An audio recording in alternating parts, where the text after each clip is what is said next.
Hello, नमस्कार, जय हिंद साथियों। मैं उमाशंकर गुप्ता आप सभी का स्वागत करता हूं आपके अपने YouTube channel Shri Ram academy में। साथियों, आज के इस सेशन में हम लोग न्यायपालिका, जुडिशियरी, संघ की न्यायपालिका जो कि सर्वोच्च न्यायालय, the supreme court of India, इस पर विस्तार से चर्चा करेंगे। ठीक, सुप्रीम कोर्ट सबसे पहले आप लोगों ने कहाँ पढ़ा? सर्वोच्च न्यायालय। तो जब मैं आप लोगों को 1935 का अधिनियम, भारत शासन अधिनियम 1935 पढ़ा रहा था, तो वहां पे मैंने आपको बताया था 1935 का अधिनियम, वहां पे मैंने आपको क्या बताया था कि सबसे पहले संघीय न्यायालय की बात यहां पे की गई, जिसकी स्थापना दिल्ली में की गई, संघीय न्यायालय की। किसकी? संघीय न्यायालय।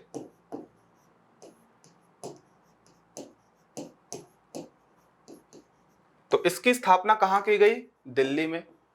कब की गई? 1937 में। याद आ रहा है? मैंने 1935 अधिनियम, 1919 का अधिनियम बहुत ही अच्छे से विस्तार से समझाया है, आप लोग उसे देख सकते हो, कंप्लीट पैकेज है। ठीक, तो मैंने यहाँ पे क्या बताया था कि संघीय न्यायालय की व्यवस्था की गई है दिल्ली में 1937 में। किसके तहत? 1935 अधिनियम के तहत। भारत शासन अधिनियम 1935 के तहत एक संघीय न्यायालय होगा भारत में, इस चीज का प्रावधान 1935 के अधिनियम में दिया गया था। इसी संघीय न्यायालय को भारत आजाद होने के बाद, कब? 28 जनवरी को 1950, इसी संघीय न्यायालय को सर्वोच्च न्यायालय, भारत का सर्वोच्च न्यायालय की संज्ञा दी गई और इसकी स्थापना की गई। हमारा सुप्रीम कोर्ट, सर्वोच्च न्यायालय स्थापित हो गया। ठीक, तो हमारे संविधान में जो हमारी केंद्र की न्यायपालिका है, उसके संबंधित जो भी प्रावधान है, अनुच्छेद 124 से लेकर के 147 तक जितने भी प्रावधान आते हैं वह किससे संबंधित हैं? तो सुप्रीम कोर्ट ऑफ इंडिया, सर्वोच्च न्यायालय से संबंधित हैं। ठीक, क्या होती है सर्वोच्च न्यायालय? जुडिशरी क्या है? तो हमने आपको बताया था लोकतंत्र के 4 स्तंभ। लोकतंत्र के 4 स्तंभ, एक विधायिका होती है, एक कार्यपालिका होती है, न्यायपालिका और पत्रकारिता। तो एक बहुत ही महत्वपूर्ण स्तंभ जिसको न्यायपालिका कहते हैं, जिसके अंतर्गत उच्चतम न्यायालय, उच्च न्यायालय, जिला न्यायालय, अधीनस्थ न्यायालय, ये सारी चीजें आती हैं। इन पर हम लोग चर्चा करेंगे। हमने विधायिका को विस्तार से समझ लिया, संसद, लोकसभा, राज्यसभा। हमने कार्यपालिका, केंद्र की कार्यपालिका को विस्तार से समझ लिया, राष्ट्रपति, उपराष्ट्रपति, प्रधानमंत्री, मंत्रिपरिषद, महान्यायवादी। इन सभी टॉपिक्स को हमने एक एक करके बारीकी से समझा है, आप लोग देख सकते हैं। आज के सेशन में हम लोग उच्चतम न्यायालय पर बात करेंगे। तो ये जो 3 पिलर हैं लोकतंत्र के, इसमें जो विधायिका है यह क्या कार्य कर रही थी? विधियों का निर्माण। जो कार्यपालिका क्या कर रही थी? ये जो विधि कानून बनाए जा रहे हैं इनको पूरे देश में लागू। और हमारी न्यायपालिका का कार्य क्या है? तो यह राज्य व्यवस्था का वह अंग है जो नीति विधियों का उल्लंघन होने पर सजा का प्रावधान देती है या न्याय प्रोवाइड कराती है। तो न्याय कौन देगा? तो हमारे कोर्ट देंगे, न्यायपालिका देगी, जुडिशियरी देगी। ठीक, किसी के साथ गलत हो रहा है तो उसको न्याय, अगर कोई उल्लंघन कर रहा है किसी कानून का तो उसे सजा। इससे संबंधित जो भी चीजें होंगी वह न्यायपालिका करेगी, है ना, न्यायपालिका का कार्य। इसके अलावा क्या है? कानून के शासन की रक्षा। कानून के शासन की रक्षा करना किसका कार्य हुआ? न्यायपालिका का कार्य हुआ। ठीक, इसके अलावा कार्यपालिका के कार्यों पर नजर। जो यहाँ पे कार्यपालिका है यह सारे कार्य करेगी जो विधि कानून बनाए जा रहे हैं उसको लागू करने का, ठीक ढंग से लागू कर रही है कि नहीं कर रही है, कहीं मनमानी तो नहीं कर रही है। तो इस पर नजर कौन बनाएगा? तो न्यायपालिका नजर बनाएगी। किस पर? कार्यपालिका का। ठीक है, तो नजर बनाए रखी है, निगरानी कर रही है कार्यपालिका के कार्यों पर। ठीक, इसके अलावा संविधान का व्याख्याता। क्या? आप यहां एक पॉइंट और लिख लो, संविधान का व्याख्याता किसे कहा जाता है? तो हमारे सुप्रीम कोर्ट को, हाई कोर्ट को भी बोलते हैं, क्योंकि उससे भी शक्ति प्रदान है कि वह भी संविधान की व्याख्या कर सकता है, परंतु सुप्रीम कोर्ट अंतिम कोर्ट है, हमारे देश का सर्वोच्च न्यायालय है, तो संविधान का व्याख्याता। मतलब जो भी संविधान में आर्टिकल्स, जो भी संविधान में अनुच्छेद दिए हुए हैं, उसकी एक्सप्लेनेशन सर्वोच्च न्यायालय को शक्ति प्रदान की गई है कि उसकी एक्सप्लेनेशन, उसकी व्याख्या कर सकता है। ठीक, तो इतने कार्य हैं हमारे न्यायपालिका के। ठीक, फिर हमारा चौथा स्तंभ है पत्रकारिता। तो ये तीनों स्तंभ पर निगरानी बनाए रखता है और शासन व्यवस्था बनी रहे, इस हेतु सरकार और जनता के बीच में सामंजस्य स्थापित करता है। तो उच्चतम न्यायालय हम लोग देखते हैं, जो कि भाग 5 संघ के अंतर्गत आता है। संघ जो है वह 52 से 151 तक आता है अनुच्छेद, जिसके अंतर्गत संघ की कार्यपालिका, विधायिका। अब हमारी आ रही है संघ की न्यायपालिका, जिसके अंतर्गत उच्चतम न्यायालय जो है वह कहां से कहां तक है, 124 से लेकर के 147। याद रखोगे 124 तो याद ही रखना है कि अनुच्छेद 124 के तहत भारत में सर्वोच्च न्यायालय होगा, इससे संबंधित प्रावधान है। ठीक, तो न्यायपालिका, अब हमारे देश में न्यायपालिका की संरचना कैसी है, स्ट्रक्चर ऑफ जुडिशियरी, इससे देखो तो साथियों हमारे देश की जो न्यायपालिका है बहुत ही खूबसूरत तरीके से गठित की गई है। इसकी संरचना, स्ट्रक्चर पूरे विश्व के कंपेयर में बहुत ही सुंदर है। क्यों है? क्योंकि यह एकीकृत कार्य करता है। एकीकृत कार्य मतलब पिरामिड की भांति कार्य करता है। देखो कैसे, एक पिरामिड है, सबसे ऊपर शीर्ष पर कौन है? Supreme court. देखना पिरामिड जो है ये सिंगल है, ऊपर की तरफ कम होता जा रहा है, इससे भी समझा करो पिरामिड का मतलब क्या होता है। उससे नीचे कौन है? हाई कोर्ट है। हर राज्य के लिए हाई कोर्ट, एक या एक से अधिक राज्य के लिए एक हाई कोर्ट भी हो सकता है। ठीक, तो सबसे ऊपर कौन? Supreme court. उससे नीचे कौन? High court. उससे नीचे कौन? डिस्ट्रिक्ट कोर्ट, जिला न्यायालय, सर्वोच्च न्यायालय, उच्च न्यायालय, फिर जिला न्यायालय, उसके बाद अधीनस्थ न्यायालय, सबऑर्डिनेट कोर्ट। ठीक, तो इतने हमारे क्या हो गए? कोर्ट। इन्हीं की संरचना हम लोग देख रहे हैं कि सबसे पहले भारत का उच्चतम न्यायालय आता है सुप्रीम कोर्ट ऑफ इंडिया, उसके नीचे उच्च न्यायालय, हाई कोर्ट, उसके नीचे जिला न्यायालय, डिस्ट्रिक्ट कोर्ट, और उसके सबसे नीचे अधीनस्थ न्यायालय, सबऑर्डिनेट कोर्ट। अब इसे दो पार्ट में डिवाइड कर दो। ये जो उच्चतम न्यायालय है, उच्च न्यायालय है, इसे एक साथ क्या बोला जाता है? हायर जुडिशियरी, उच्चतर न्यायपालिका बोला जाता है। ठीक, तो न्यायपालिका को दो भागों में बांटा गया है, एक है उच्चतर न्यायपालिका और एक है निम्नतर न्यायपालिका, लोअर जुडिशियरी। तो उच्चतर में उच्चतम न्यायालय और उच्च न्यायालय आ जाएंगे, और निम्नतर में जिला न्यायालय और अधीनस्थ न्यायालय आ जाएंगे। इनको आपको समझना है। तो आज के सेशन में हम लोग पूरी तरीके से भारत का उच्चतम न्यायालय सुप्रीम कोर्ट ऑफ इंडिया को विस्तार से चर्चा करेंगे। आइए, सर्वोच्च न्यायालय गठन। हमने पहले क्या बोला कि सर्वोच्च न्यायालय जो है हमारे संविधान के भाग 5 में दिया हुआ है। अनुच्छेद कहां से कहां तक दिया हुआ है? 124 से लेकर के 147 तक। ठीक,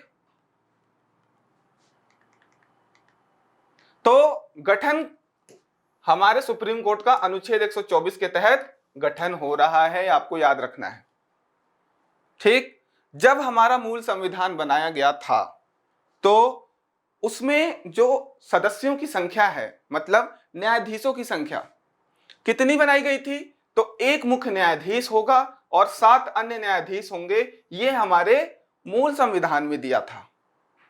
बाद में संसद के द्वारा न्यायाधीशों की संख्या में बढ़ोतरी की गई। जैसे जैसे जरूरतें बढ़ी तो न्यायाधीशों की संख्या बढ़ाई गई। किसके द्वारा? संसद के द्वारा।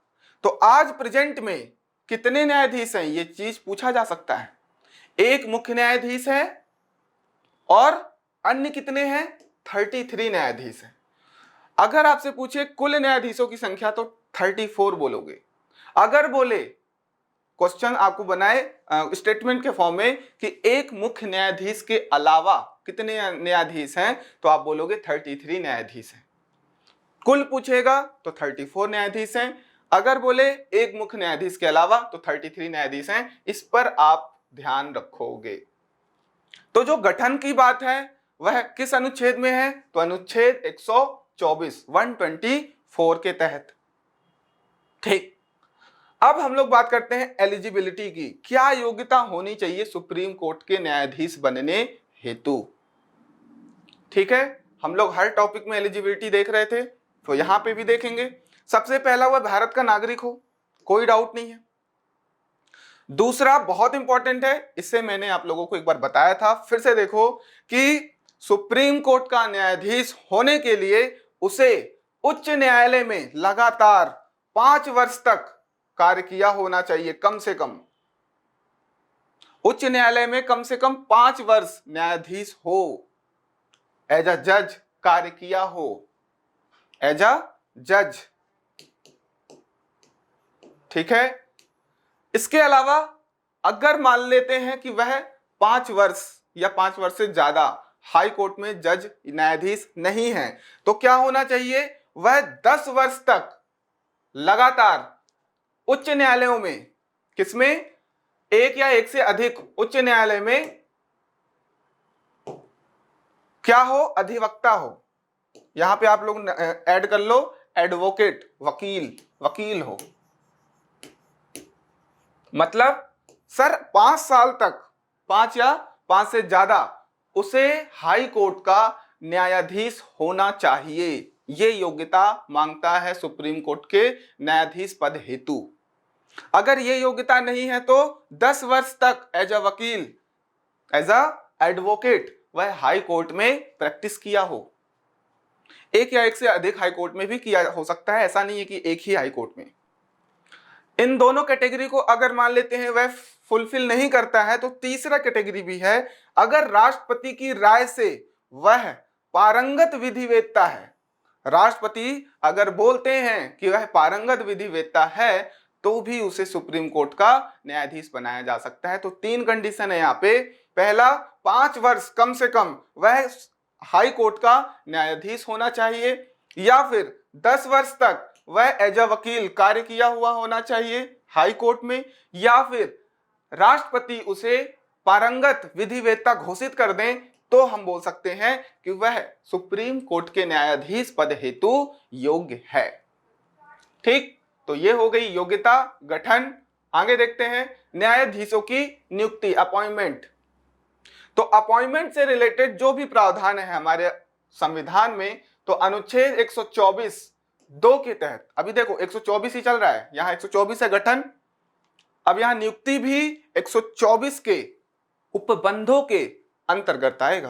तो 124 आप लोग याद रखोगे, 124 में गठन भी है और नियुक्ति भी 124 के तहत हो रही है। तो 124 के अनुसार ही उच्चतम न्यायालय के न्यायाधीशों की नियुक्ति की जाती है। किसके द्वारा, तो राष्ट्रपति के द्वारा। ठीक, एक वर्ड यहां पे याद रखोगे कि किस सिस्टम के द्वारा यहां पे न्यायाधीशों की नियुक्ति होती है, तो कॉलेजियम सिस्टम के द्वारा। इस वर्ड को बस याद रखना ऑब्जेक्टिव पर्पस हेतु। कॉलेजियम सिस्टम के द्वारा हमारे देश में सुप्रीम कोर्ट के न्यायाधीशों, सुप्रीम कोर्ट के जजों की नियुक्ति होती है। किस अनुच्छेद के तहत, 124 2 के तहत। शपथ, ओथ कौन दिलाता है, ऑब्वियस सी बात है, कौन दिलाएगा, राष्ट्रपति दिलाएंगे।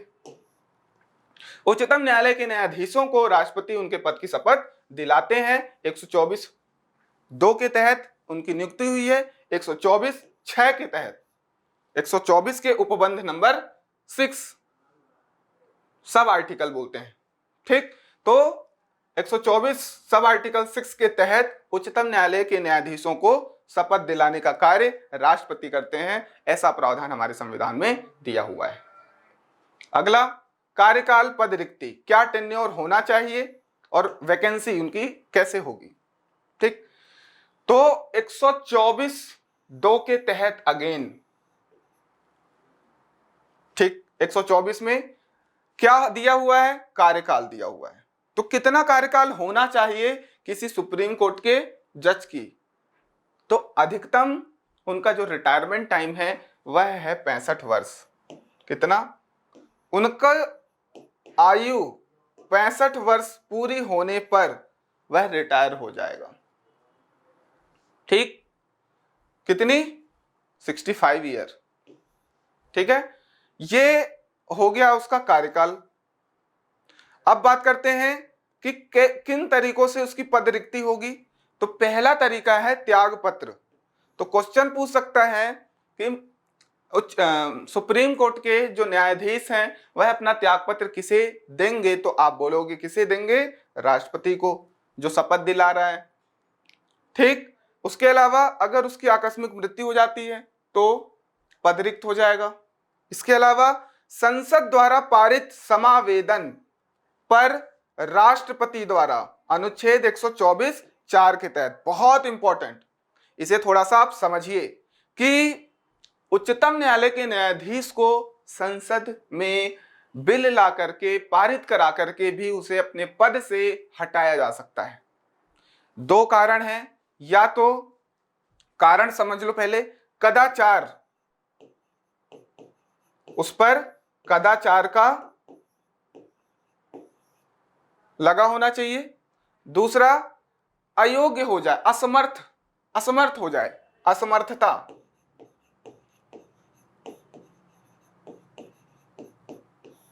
किसी कारणवश, मतलब पहले योग्य था, समर्थ था उस पद को धारण करने हेतु, परंतु मान लो कुछ भी कंडीशन आ सकती है, बीमार हो गया, एक्सीडेंट वगैरह, तो असमर्थ हो गया उस पद को धारण करने हेतु, तो असमर्थता एक कारण हो गई। दूसरा, कदाचार। कदाचार का मतलब होता है वह संविधान का उल्लंघन किया हो, मतलब न्यायाधीश कोई भी जो सुप्रीम कोर्ट का है वह संविधान के कई नियमों कानूनों का उल्लंघन किया हो, तब उस पर कदाचार सिद्ध करके संसद में पारित करा करके उसे अपने पद से पदच्युत किया जा सकता है। किस आर्टिकल के तहत? तो अनुच्छेद 124 4 के तहत।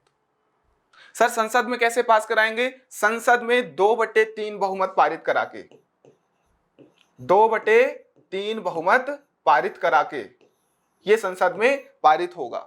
सबसे पहले तो पेश करने के लिए आप यहां पे याद रखो कि लोकसभा के 100 मेंबर और राज्यसभा के 50 मेंबर, इतने मेंबर, मतलब 150 मेंबर चाहिए, 150 मेंबर चाहिए, तब जाकर के इन पर इनका प्रस्ताव पेश होगा कि इनको अपने पद से हटाना है, सर्वोच्च न्यायालय के न्यायाधीश को अपने पद से हटाना है। तो सबसे पहले तो लोकसभा के 100 सदस्य, राज्यसभा के 50 सदस्य चाहिए। उसके बाद 2/3 बहुमत से पारित करा के संसद द्वारा राष्ट्रपति के पास भेजा जाना पड़ेगा। राष्ट्रपति उसे अपने पद से पदच्युत करेंगे, अपने पद से हटाएंगे।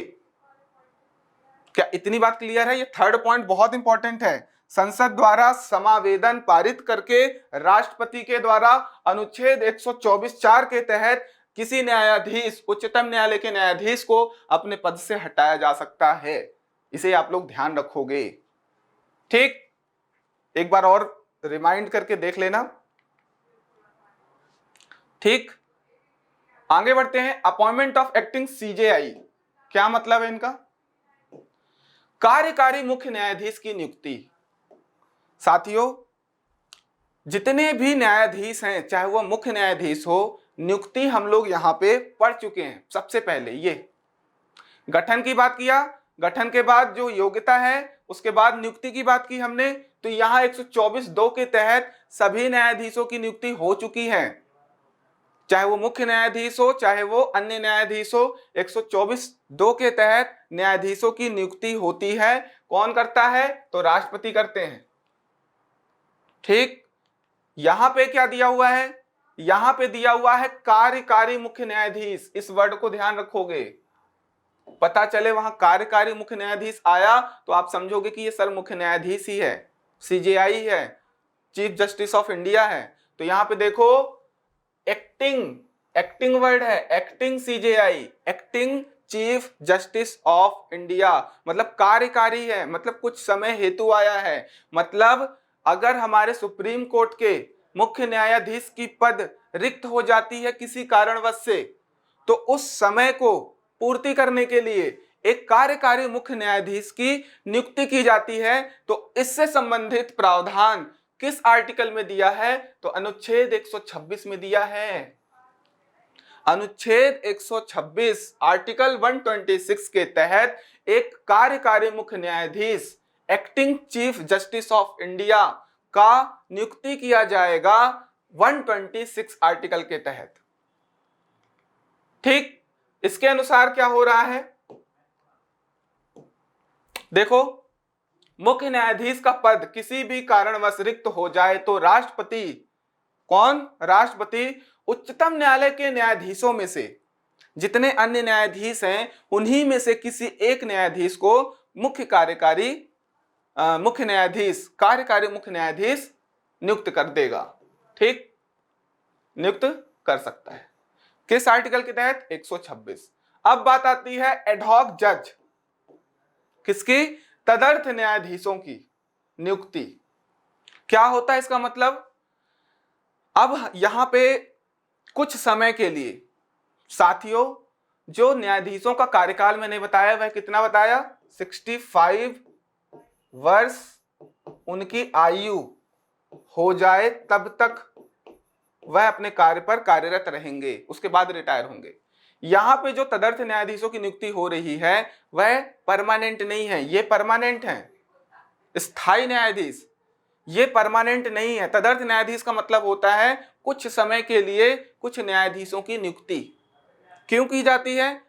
कभी कभी क्या होता है, कुछ न्यायाधीश छुट्टी पर होते हैं, ठीक, कुछ कारणवश जो न्यायाधीशों की संख्या है वह काफी कम हो जाती है, तो तदर्थ न्यायाधीशों की जरूरत पड़ती है। तो तदर्थ न्यायाधीशों की जो जरूरत को पूर्ति करने के लिए संबंधित जो संविधान में हमारे प्रावधान दिए हुए हैं वह किस अनुच्छेद में दिए हुए हैं? तो 126 के बाद 127 में दिया हुआ है।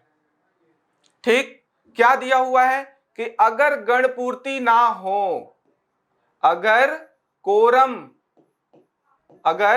कोरम कंप्लीट ना हो तदर्थ आधार पर, तब न्यायाधीशों की नियुक्ति की जाती है। कौन से न्यायाधीश? तदर्थ न्यायाधीशों की। कोरम क्या है?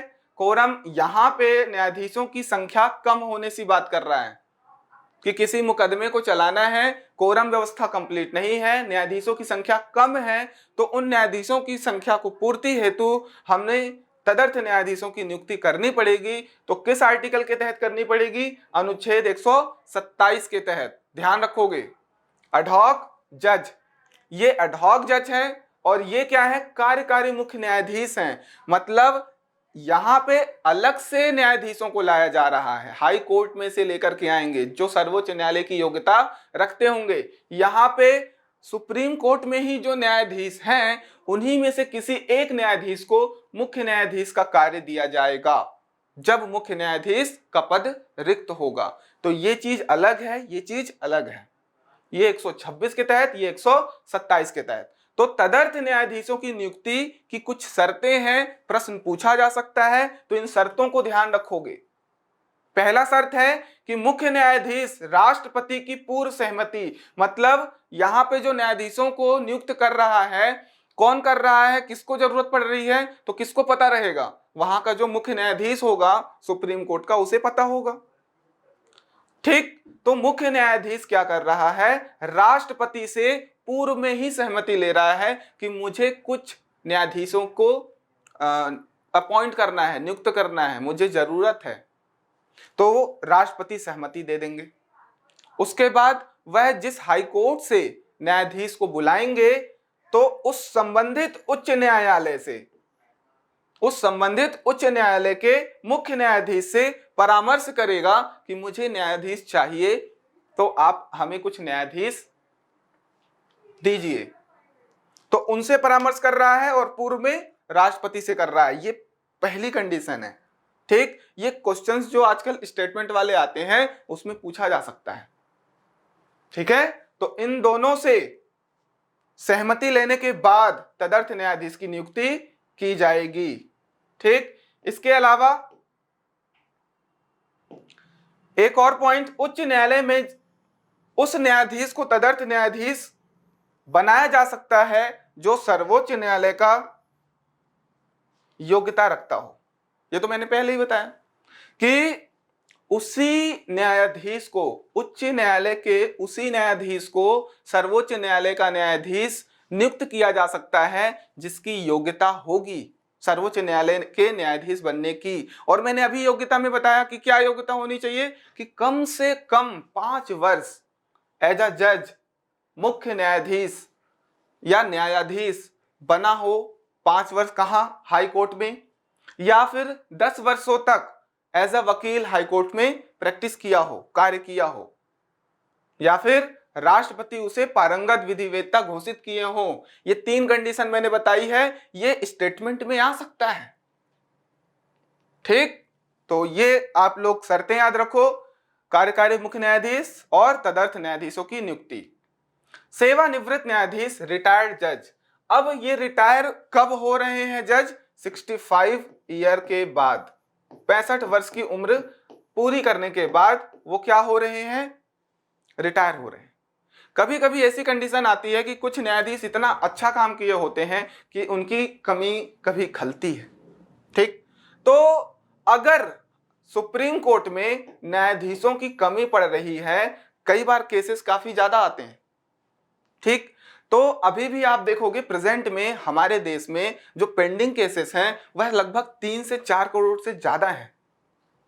ठीक है, तो यहां पे जो सेवानिवृत्त रिटायर्ड जज हैं उन्हें फिर से अपॉइंट किया जा सकता है। तो इससे संबंधित प्रावधान जो है हमारे अनुच्छेद में, अनुच्छेद 128 के तहत, 128 के तहत सेवानिवृत्त जो हो चुके हैं, 65 वर्ष जिनकी आयु हो चुकी है, उन्हें वापस कुछ समय के लिए नियुक्त किया जा सकता है। तो किस अनुच्छेद के तहत? 128, 128 अनुच्छेद के तहत। इसे आप लोगों को ध्यान रखना है। ठीक से देख लो, भारत का मुख्य न्यायाधीश उच्चतम न्यायालय या उच्च न्यायालय के सेवानिवृत्त न्यायाधीश से अल्पकाल के लिए उच्चतम न्यायालय में कार्य करने का अनुरोध कर सकता है, और वो अनुरोध करेगा। उनकी मर्जी होगी सेवानिवृत्त रिटायर्ड जजों की कि उनकी मर्जी होगी तो वो आएंगे, नहीं होगी तो मना भी कर सकते हैं, क्योंकि वो उन्होंने अपना कार्यकाल पूरा कर चुका है। अब हम लोग कुछ क्षेत्राधिकार देख लेते हैं फटाफट कि क्या क्या अधिकार हैं सर्वोच्च न्यायालय के, है ना, क्या क्या कार्य कर सकता है। कुछ इंपॉर्टेंट अधिकारों को हम लोग यहाँ पे फटाफट देख लेंगे। तो देखो, इसमें कुछ मूल अधिकार क्षेत्राधिकार हैं, है ना। उसके बाद रिट जारी करने का क्षेत्राधिकार है, किसको? सर्वोच्च न्यायालय को, है ना। अभिलेख न्यायालय कहलाता है हमारा सर्वोच्च न्यायालय। ठीक, अपीली क्षेत्राधिकार है। उसके बाद न्यायिक समीक्षा कर सकता है, सलाहकारी क्षेत्राधिकार है। इन सब पर हम लोग चर्चा करते हैं फटाफट। सबसे पहले मूल या प्रारंभिक क्षेत्राधिकार, ओरिजिनल ज्यूरिडिक्शन। तो क्या है मूल या प्रारंभिक क्षेत्राधिकार? कहने का मतलब है किन किन फील्ड में, किन विषयों में सुप्रीम कोर्ट कार्य कर सकता है। तो साथियों, सुप्रीम कोर्ट सबसे, सर्वोच्च न्यायालय सबसे ऊपर है। तो जो केसेस या जो भी सुनवाई है हाई कोर्ट, उच्च न्यायालय या जिला न्यायालय या अधीनस्थ न्यायालय के क्षेत्रों से बाहर हो, मतलब बड़े केसेस हैं। ठीक, हाई कोर्ट, डिस्ट्रिक्ट कोर्ट या फिर अधीनस्थ न्यायालय के क्षेत्रों से बाहर के जितने भी कार्य हैं वह कौन करेगा? वह हमारा उच्चतम न्यायालय करेगा। ठीक, अब इसमें कुछ पॉइंट हैं, इसे देखो। जैसे कि कुछ 3 मामले हैं, इन मामलों को देखो कि जो मूल क्षेत्राधिकार में आते हैं। मान लेते हैं एक तरफ केस चल रहा है, 2 तरफ बनाया हमने। एक तरफ जो है केंद्र सरकार है, क्या है? भारत संघ, केंद्र सरकार है। और दूसरी तरफ क्या है? एक या एक से अधिक राज्य हैं और इनके मध्य में विवाद चल रहा है, इनके मध्य में विवाद उत्पन्न हुआ है। तो इससे संबंधित मामलों को उच्चतम न्यायालय में ही सॉल्व किया जाएगा। एक तरफ केंद्र सरकार, एक तरफ एक या एक से अधिक राज्य हैं और इनके बीच में टकराव हो रहा है, विवाद हो रहा है। दूसरा पॉइंट देखो, जब कोई एक या एक से अधिक राज्य, मतलब एक साइड क्या है, एक राज्य है या फिर एक से अधिक राज्य है, दूसरी तरफ भी एक राज्य है या एक से अधिक राज्य है, इनके बीच में टकराव, इनके बीच में विवाद हो रहा है, तो इससे संबंधित जो भी मामले हैं वह कहां आएगा, सुप्रीम कोर्ट में। तीसरा केस, एक साइड भारत संघ है, मतलब भारत सरकार, केंद्र सरकार, और उनके साथ एक या एक से अधिक राज्य हैं, उन्हीं के साथ एक या एक से अधिक राज्य है, ये एक साइड है। दूसरी साइड एक या एक से अधिक राज्य, दूसरे राज्यों की बात कर रहा है, इनके बीच में अगर टकराव है तो इन विवादों को कहां पे सॉल्व किया जाएगा, तो सुप्रीम कोर्ट ऑफ इंडिया में। किस अनुच्छेद के तहत, 131। तो आप बोलोगे जो सुप्रीम कोर्ट का मूल या प्रारंभिक क्षेत्राधिकार है, इससे संबंधित प्रावधान जो दिए हुए हैं वह आर्टिकल 131 के तहत दिए हुए हैं। फिर आती है इनका दूसरा कार्य, रिट संबंधी शक्ति, रिट संबंधित क्षेत्राधिकार है। साथियों, मौलिक अधिकार आप लोगों ने फंडामेंटल राइट्स पढ़ा है। फंडामेंटल राइट में हमें 6 मौलिक अधिकार दिए गए हैं, 7 दिए थे, अभी 6 हैं। तो आर्टिकल 32 अनुच्छेद 32 के तहत क्या बताया गया है, हमें क्या दिया गया है, संवैधानिक उपचारों का अधिकार। क्या दिया गया है, संवैधानिक उपचारों का अधिकार। ठीक, मतलब हमारे जितने भी फंडामेंटल राइट्स हैं, हमारे जितने भी मौलिक अधिकार हैं, अगर उनका हनन हो रहा है तो हम इस अनुच्छेद 32 के तहत संवैधानिक उपचारों का अधिकार के तहत सुप्रीम कोर्ट में अपील कर सकते हैं कि हमारे मौलिक अधिकार छीने जा रहे हैं, हमारे मौलिक अधिकारों का हनन हो रहा है। क्लियर? तो अनुच्छेद 32 के तहत हम सुप्रीम कोर्ट जा सकते हैं और अनुच्छेद 32 के तहत सुप्रीम कोर्ट का अधिकार है कि वह कुछ रिट जारी कर सकता है। कौन कौन से रिट, इसके अंतर्गत क्या क्या आते हैं, बंदी प्रत्यक्षीकरण, परमादेश, प्रतिषेध, उत्प्रेषण, अधिकार रक्षा। ये पांचों पॉइंट जो हैं इसे मैं मौलिक अधिकार में समझाऊंगा। अभी समझो कि रिट जारी कर सकता है सुप्रीम कोर्ट किस अनुच्छेद के तहत, 32 के तहत, और 32 ही वह अनुच्छेद है जिसके तहत हमको संवैधानिक उपचारों का अधिकार मिलता है, जो कि हमारा एक मूल अधिकार है। ठीक, ये हमारे 2 कार्य हो गए, क्षेत्राधिकार हो गए सुप्रीम कोर्ट के। तीसरा है अपीली अधिकारिता, अपीली जुरिडिक्शन। अपील करने की जो बात है कि आप अपील कर सकते हो, अपील कब करोगे, मान लेते हैं कोई कोर्ट है, आप हाई कोर्ट में गए या डिस्ट्रिक्ट कोर्ट में गए, वहां सुनवाई हुई, सुनवाई होने के बाद जो हमारा न्यायालय है उसने क्या किया, अब उसने अपना निर्णय दे दिया, पर आप संतुष्ट नहीं हो उस निर्णय से। तो अगर मान लेते हैं आप जिला न्यायालय गए हो, संतुष्टि नहीं है, तो आप उस निर्णय के विरुद्ध, अपील का मतलब समझो, अपील मतलब किसी निर्णय के विरुद्ध सुनवाई फिर से हो तो आप उससे अपर कोर्ट में जाओगे। जिला न्यायालय में गए हो तो उच्च न्यायालय में जाओगे, उच्च न्यायालय में सुनवाई हुई है, निर्णय दे दिया गया है, तो आप सुप्रीम कोर्ट जाओगे, सर्वोच्च न्यायालय जाओगे, और सर्वोच्च न्यायालय का जो निर्णय है वह सर्वोच्च है, उससे ऊपर कोई न्यायालय नहीं है। तो ये जो अपील अधिकार है, अपील करने का अधिकार है, यह क्या बोलता है कि अगर किसी न्यायालय ने कोई सुनवाई में अपने निर्णय दे दिए हैं तो निर्णय के विरुद्ध अपील करने का जो अधिकार है वह आपको दिया गया। ठीक, तो यहां पे अपील के मामले में कुछ मामले दिए गए हैं कि संवैधानिक मामले हैं तो 132 के तहत यह अधिकार है अपील सुनने का। कोई भी संवैधानिक मामले मतलब संविधान का उल्लंघन हो रहा है किसी आर्टिकल के तहत, ठीक, या फिर आपके मौलिक अधिकार का हनन हो रहा है, ठीक, उसके तहत। अगर दीवानी सिविल के मामले हैं तो 133 के अनुसार यहां पे अपील कर सकते हैं। अगर आपराधिक मामले हैं तो अनुच्छेद 134 के अनुसार आप यहां पे अपील कर सकते हैं। कहां पे, सुप्रीम कोर्ट में, क्योंकि सुप्रीम कोर्ट टॉपिक चल रहा है। अगर विशेष इजाजत से अपील है तो अनुच्छेद 136 के तहत अपील कर सकते हैं। तो ये अपीली अधिकारिता है जो कि किसके क्षेत्राधिकार के अंतर्गत आता है, तो सुप्रीम कोर्ट के, सर्वोच्च न्यायालय की। अगला पॉइंट, सलाहकारी शक्ति, एडवाइजरी। तो हमने पढ़ा था कहां पे, राष्ट्रपति में, कि अनुच्छेद 143 आर्टिकल के तहत राष्ट्रपति को एक अधिकार प्राप्त है कि वह सुप्रीम कोर्ट के, वह सर्वोच्च न्यायालय के न्यायाधीश से सलाह परामर्श ले सकता है। किस आर्टिकल के तहत? 143 के। तो यहां उल्टा कर दो, 143 अनुच्छेद के तहत सुप्रीम कोर्ट का न्यायाधीश राष्ट्रपति को सलाह देगा राष्ट्रपति के मांगने पर। ठीक, तो यह चीज समझ में आ गया कि परामर्श या सलाह देगा। यहां पे बाध्य नहीं है, राष्ट्रपति बाध्य नहीं है कि न्यायालय का जो, सुप्रीम कोर्ट का जो न्यायाधीश है वह जो सलाह या परामर्श दिया उसे मैं मानूं ही, वह बाध्यकारी नहीं है। तो 143 के तहत। उसके बाद अभिलेख न्यायालय। अभिलेख न्यायालय क्या होता है? Court of record. मतलब आप लोग हिस्ट्री में अभिलेख पढ़े होंगे। अभिलेख आपने पढ़ा होगा, अशोक का अभिलेख, अशोक का अभिलेख। तो अभिलेख से क्या हमें मिलता है? अभिलेखों से हमें साक्ष्य मिलता है। क्या मिलता है? साक्ष्य।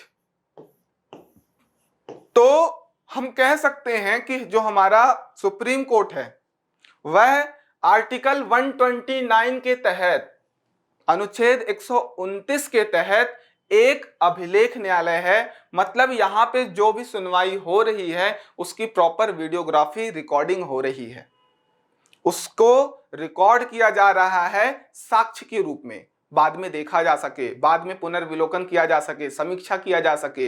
इस हेतु उसकी वीडियोग्राफी होती है कि कहीं कोई मिस्टेक तो नहीं हो रही है। लाइव भी हो सकती है, रिकॉर्डिंग भी हो सकती है। ये जो बात है अभिलेख न्यायालय का, तो ये किसे कहा जाता है अभिलेख न्यायालय? तो हमारे सुप्रीम कोर्ट, सर्वोच्च न्यायालय को।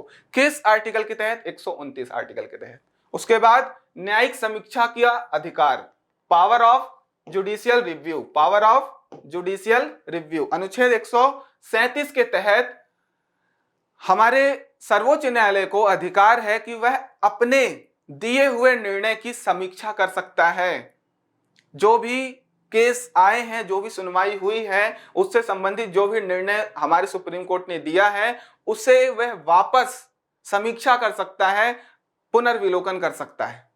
ठीक, इसके अलावा क्या है कि अगर संसद या किसी राज्य की विधानमंडल कोई भी प्रस्ताव पारित करती है, अधिनियम पारित करती है जो कि असंवैधानिक हो, जो कि असंवैधानिक हो, तो उच्चतम न्यायालय, सुप्रीम कोर्ट के पास अधिकार है कि इस अधिनियम को, इस प्रस्ताव को खारिज कर सकता है असंवैधानिक घोषित करके, और उसे पुनर्विलोकन के लिए भेज सकता है संसद के पास, विधानमंडल के पास, कि आप इसे पुनर्विलोकन करिए, इसमें गड़बड़ है, यह हमारे मूल ढांचे को, संविधान के मूल ढांचे को तोड़ रहा है, हनन कर रहा है।